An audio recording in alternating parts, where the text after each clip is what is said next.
इधर कुछ दिनों से ज्यों-ज्यों चुनाव नजदीक आ रहा है, भारतीय जनता पार्टी के लोग संथाल परगना का डेमोग्राफी पर बड़ा चिंता कर रहे हैं।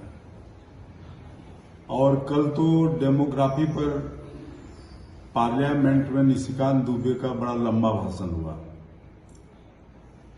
और उन्होंने ये भी मांग कर डाला कि एक संसदीय समिति द्वारा वहां का जांच करवाया जाए कि वहां 2001 में आदिवासियों की जनसंख्या 36% था और 2011 के सेंसस में आदिवासियों का संख्या 26% की हो।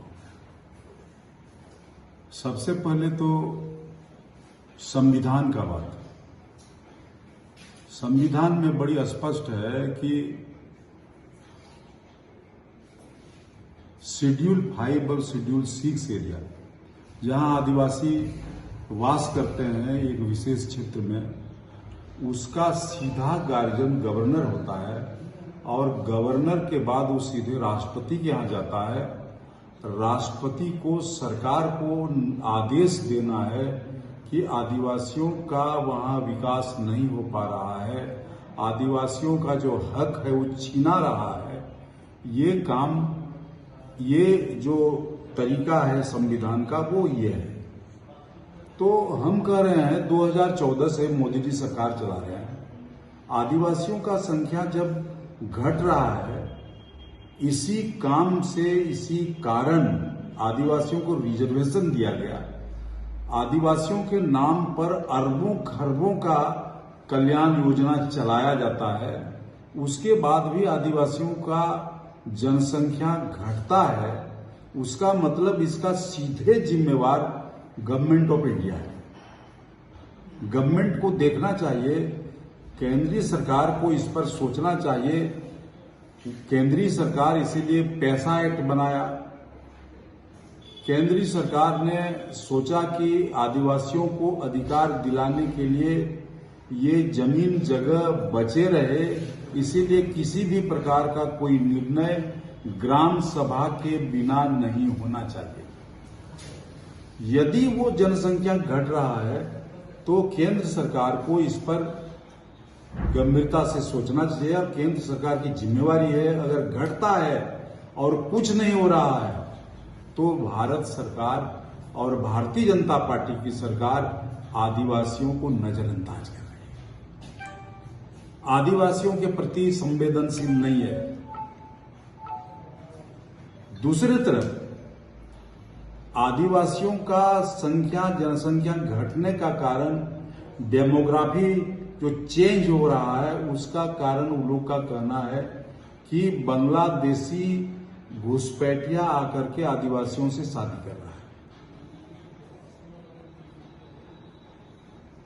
हम कह रहे बांग्लादेशी तो यहाँ सिर्फ आदिवासी ही नहीं है, मुस्लिम ही नहीं है, बल्कि हिंदू भी आया है, अब बड़े पैमाने पर है।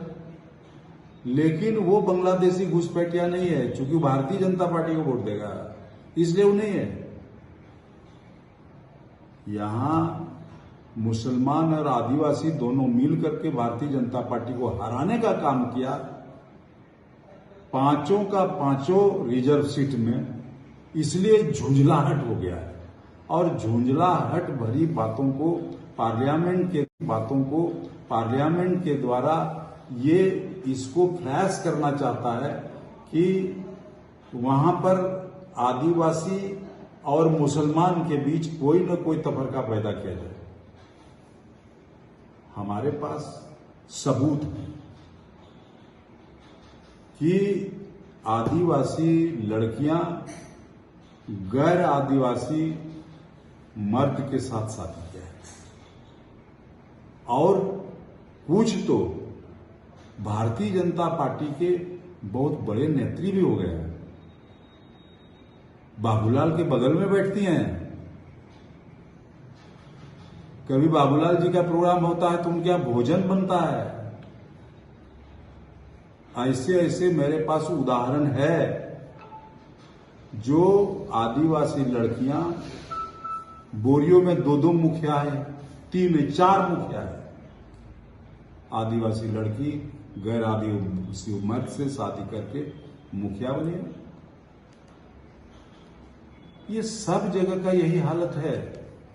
तो इसीलिए सिर्फ ये घुसपैठिया को इस पर बात बोलना, डेमोग्राफी बदल रहा है इसके लिए वो दोषीदार है।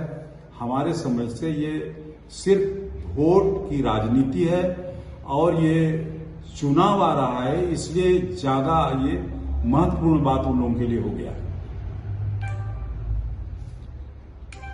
2 नेत्री, एक तो पाकुड़ जिला से भी है, वो बहुत बड़ी नेत्री हो गई है, वो भी शादी किया है गैर आदिवासी से।